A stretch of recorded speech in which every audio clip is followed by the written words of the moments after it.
बिस्मिल्लाहिर्रहमानिर्रहीम। अस्सलामु अलैकुम वरहमतुल्लाहि वबरकातुहू। उम्मीद है दोस्तों सब खैर और आफियत से होंगे।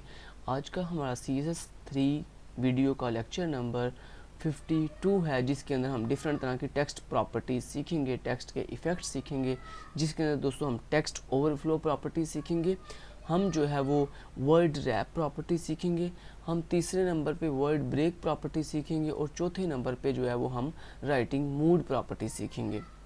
तो पहले नंबर पे हम टेक्स्ट ओवरफ्लो प्रॉपर्टी देखते हैं। अब ये टेक्स्ट ओवरफ्लो प्रॉपर्टी क्या होती है दोस्तों? एक ऐसी प्रॉपर्टी जिसके अंदर हमारा जो टेक्स्ट है वो हमारी बाउंड्री से बाहर निकल जाता है, ओवरफ्लो कर जाता है, तब हम जो है वो टेक्स्ट ओवरफ्लो प्रॉपर्टी का इस्तेमाल करते हैं। दोस्तों आपके सामने यहाँ पे मैंने एक डिव ली हुई है और उस डिव के अंदर मैंने एक टेक्स्ट लिखा हुआ है, please like share and subscribe for more informational videos. और यहाँ पे मैंने इस डिव को सिंपल स्टाइल किया हुआ है, उसको एक विड्थ दी हुई है, उसको मैंने पैडिंग 10 पिक्सल दी हुई है, बॉर्डर सेट किया हुआ है, टेक्स्ट अलाइन सेंटर में किया हुआ है और मार्जिन मैंने उसको सेट किया हुआ है। ये तो बेसिक प्रॉपर्टी जो आपको पहले भी आती हैं। इसकी आउटपुट कुछ इस तरह की आपको नज़र आ रही है। ये देखें, मेरे पास डिव है और इस डिव के अंदर कुछ टेक्स्ट लिखा हुआ है।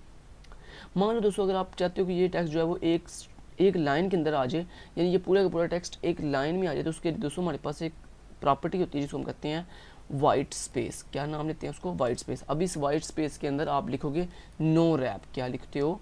No rap. जब दोस्तों आप लिखते हो ना वाइट स्पेस नो रैप, तो इसका मतलब ये होता है आप कह रहे हो कि आपकी ये जो वाइट स्पेसिस वाली जो रैप हो रही है ना, वाइट स्पेसिस की वजह से ये रैप होना बंद कर दें, मतलब एक ही लाइन में आ जाए। फिर से करता हूँ रिफ्रेश, और देखो आपका सारे का सारा टेक्स्ट जो है वो एक लाइन में आ गया। एक लाइन में क्यों आया? क्योंकि आपने वाइट स्पेस जो है वो नो रैप कर दिया। रैप का मतलब होता है अगली लाइन पे जाना, और नो रैप का मतलब होता है आपने नेक्स्ट लाइन पे नहीं लेके जाना। तो आप कह रहे हो ये जो टेक्स्ट है मेरा, इसको नई लाइन पे नहीं लेके जाना, तो इस तरह नो रैप करने से एक लाइन पे आ गया। अभी दोस्तों आप चाहते हो ये जो आपका टेक्स्ट जो बाउंड्री से बाहर निकल गया, मतलब मेरी ये जो डिव की बाउंड्री यहाँ तक है, ये जो आपका टेक्स्ट बाउंड्री से बाहर निकल गया है, इसको हाइड करना चाहते हो आप, तो उसके लिए दोस्तों हमारे पास एक प्रॉपर्टी होती है ओवरफ्लो के नाम से, ओवरफ्लो प्रॉपर्टी, जिसमें आप लिखते हो हिडन। तो ये क्या कर देगा, आपका ये जो टेक्स्ट ओवरफ्लो कर रहा है इतना इतना, ये हाइड हो जाएगा। F5 से करता हूँ रिफ्रेश, और ये देखो जो आपका ओवरफ्लो टेक्स्ट कर रहा था वो क्या हो गया? हाइड हो गया। लेकिन दोस्तों उसके हाइड होने से एक इशू ये क्रिएट हुआ है कि हमारे यूज़र को अभी कंफर्म नहीं है कि ये टेक्स्ट इतना ही है कि इससे आगे भी टेक्स्ट है।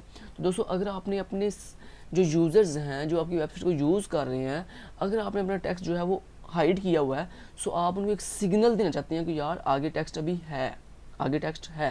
तो आपको पता ना, हम जिस चीज़ को कंटिन्यू करना चाहते हैं उसके आगे 3 डॉट लगा देते हैं। दोस्तों वो 3 डॉट कैसे आते हैं? उसके लिए हमारे पास एक प्रॉपर्टी होती है टेक्स्ट ओवरफ्लो के नाम से। तो आप यहाँ पे यूज़ करोगे टेक्स्ट ओवरफ्लो, और इसके अंदर हमारे पास एक प्रॉपर्टी होती है इलिप्सिस के नाम से, इलिप्सिस।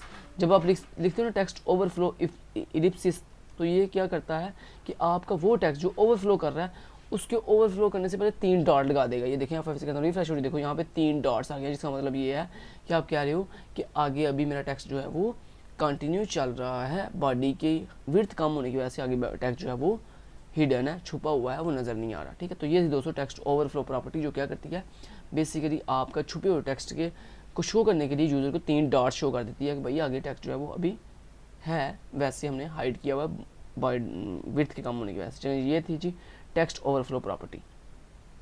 अभी दोस्तों नेक्स्ट हमने सीखना है वर्ड रैप प्रॉपर्टी। अब ये वर्ड रैप प्रॉपर्टी क्या करती है, उसके लिए मैं पहले इन तीनों को हटा देता हूँ, और मान लें यहाँ पे आपके पास जो है वो, पहले मैं आपको दिखा देता हूँ ये करता क्या है। F5 से करता हूँ रिफ्रेश, और ये देखो ये कुछ इस तरह का आपके पास जो है वो टेक्स्ट आ गया। अभी मान लो दोस्तों आपके पास यहाँ पे जो है ये जो लास्ट में लिखा हुआ वीडियो, जिसके आगे डिफरेंट तरह के डॉट्स लगे हुए हैं, माने कुछ इस तरह से डॉट आपने लगा दिए हैं, वो काफ़ी सारे डॉट लगा दिए हैं।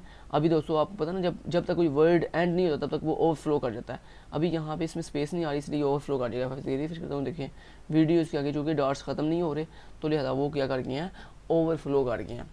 दोस्तों अगर आपका कुछ इस तरह की सिचुएशन आ जाए कि आपका जो टेक्स्ट है वो ओवरफ्लो कर जाए, तो ऐसी सिचुएशन के अंदर अगर आपने अपने ओवरफ्लो किए हुए टेक्स्ट को नीचे वाली नेक्स्ट लाइन पे लेके आना हो, तो उसके लिए हमारे पास एक प्रॉपर्टी होती है वर्ड रैप के नाम से। सो यहाँ पे आप लिखोगे वर्ड रैप। क्या लिखोगे? वर्ड रैप, और इसके आगे आप लिखते हो ब्रेक वर्ड। क्या लिखते हो? Break word. जब आप लिखते हो वर्ड रैप ब्रेक वर्ड, तो ये क्या करता है, उन तमाम के तमाम आपके वर्ड जो कि बाउंड्री से बाहर निकल रहे हैं उनको नेक्स्ट लाइन पे ले जाता है। अभी ये इनको नेक्स्ट लाइन पे नहीं ले जाएगा, क्यों? क्योंकि ये बाउंड्री से बाहर नहीं जा रही। बाउंड्री से बाहर कौन जा रहा है? सिर्फ ये वीडियोस वाला वर्ड। सो ये इसको सिर्फ नेक्स्ट लाइन पे ले जाएगा। फिर से कहता हूँ रिफ्रेश हो, देखो जो आपका वर्ड सिर्फ बाउंड्री से बाहर जा रहा था उसको ये क्या ले कर गया, नेक्स्ट लाइन पे ले आया। तो इसके लिए हम कौन सी प्रॉपर्टी का इस्तेमाल करते हैं, वर्ड रैप और आगे लिखते हैं ब्रेक वर्ड। तो इसकी आपको समझ आ गई है कि ये जो वर्ड रैप प्रॉपर्टी होती है ये सिर्फ और सिर्फ उन वर्ड्स को अगली लाइन पे ले जाती है जो ओवरफ्लो कर रहे होते हैं। दोस्तों मान लो कि आपका टेक्स्ट जो है वो ओवरफ्लो तो नहीं कर रहा, लेकिन एक चीज़ है, जैसे अब मैं आपको हटा देता हूँ और यहाँ से इस प्रॉपर्टी को भी मैं हटा देता हूँ, क्योंकि अभी मैंने ये सिखा दिया आपको प्रॉपर्टी की। ये वर्ड रैप प्रॉपर्टी बेसिकली आपकी किसी बाउंड्री से बाहर जाने वाले वर्ड को सिर्फ रैप करती है। एफ एफ कहता हूँ रिफ्रेश हो रही है, देखो कुछ इस तरह का टेक्स्ट नज़र आ रहा है। लेकिन दोस्तों अगर आप गौर कर रहे हो तो यहाँ पे ये भी कुछ स्पेस यहाँ पे बाकी है। तो इसने ये शेयर इसके साथ क्यों नहीं लिखा, क्योंकि इसने इसके साथ इसलिए नहीं लिखा क्योंकि शेयर वर्ड के अंदर जो है ज़्यादा लेटर्स हैं और ये यहाँ पे पूरे नहीं थे आ सकते। लेकिन दोस्तों अगर आप चाहते हो कि आपकी जितनी विड्थ है वो पूरी की पूरी विड्थ जो है वो हर एक लाइन कवर करे इक्वली, तो उसके लिए दोस्तों हमारे पास एक प्रॉपर्टी होती है वर्ड ब्रेक के नाम से। किस नाम से, वर्ड ब्रेक। ठीक है, इससे पहले आपने सीखा था वर्ड रैप। वर्ड रैप में और वर्ड ब्रेक में फ़र्क ये है कि जो वर्ड रैप है वो सिर्फ और सिर्फ आपके जो एक्स्ट्रा वर्ड्स होते हैं सिर्फ उनको रैप करता है। लेकिन जो वर्ड ब्रेक प्रॉपर्टी है दोस्तों ये क्या करती है, ये जो अभी आप सीखने जा रहे हो ये क्या करती है बेसिकली कि आपके अगर एक लाइन के अंदर एक्स्ट्रा वर्ड होने की वजह से आपकी अगर लाइन पूरी ना हो रही है तो जो एक्स्ट्रा स्पेस बच रही होती है उसको भी ये कवर कर देता है। जैसे मैं आपको करके दिखा देता हूँ, इसमें वर्ड ब्रेक प्रॉपर्टी में आप क्या लिखते हो, आप लिखते हो ब्रेक ऑल। क्या लिख देते हो, ब्रेक ऑल। अब मैं आपको करके दिखाता हूँ, देखना ज़रा। एफ करता हूँ रिफ्रेश और देखो इसने बेसिकली क्या किया, इसने आपकी पूरी लाइन कवर की है, लेकिन जहाँ पे लाइन एंड होती थी यानी जहाँ पे विड्थ खत्म होती है वहीं पे अपने हर एक वर्ड को ब्रेक करके अगली लाइन पे ले आया। देखिए इसने सिर्फ किसी एक वर्ड को ब्रेक नहीं किया, इसने हर एक वर्ड को ब्रेक कर दिया। ये फ़र्क होता है वर्ड रैप में और वर्ड ब्रेक में। वर्ड रैप सिर्फ एक वो वर्ड जो कि रैप मतलब कि ओवरफ्लो कर रहे होते हैं सिर्फ उनको रैप करता है, लेकिन जो वर्ड ब्रेक है ये आपकी हर लाइन के अंदर हर एक वर्ड को जो है वो रैप कर देता है। ठीक है, ये दोनों में डिफरेंस है। चलें जी, आपने वर्ड ब्रेक भी सीख लिया, वर्ड रैप भी सीख लिया, टेक्स्ट ओवरफ्लो भी सीख लिया। अभी लास्ट में हमारे पास एक प्रॉपर्टी आती है जिसका नाम है राइटिंग मोड। अब ये राइटिंग मोड ये करता है दोस्तों, राइटिंग मोड बेसिकली मान लो आपके पास ये डिव है और इसके अंदर ये टेक्स्ट लिखा हुआ है। आपको मैं दिखा देता हूँ, कुछ इस तरह से आपको नज़र आ रहा है। डिफ़ॉल्ट एफ से करता हूँ फिर कुछ इस तरह से नज़र आ रहा है। अगर दोस्तों आप चाहते हो ये जो है हॉरिजॉन्टली यानी एक रो के अंदर नजर आए, आपको हॉरिजॉन्टली नजर आए, तो उसके लिए हम क्या लिखते हैं, उसके लिए हम लिखते हैं राइटिंग मोड।